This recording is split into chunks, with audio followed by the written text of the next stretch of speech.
Po naman sa inyong mga Kagura Bells.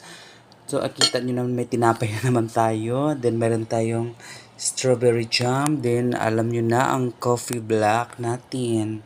So, ayan mga Kagura Bells. Kain na tayo. Ang gagawin natin ay maglagay muna tayo ng guys, ng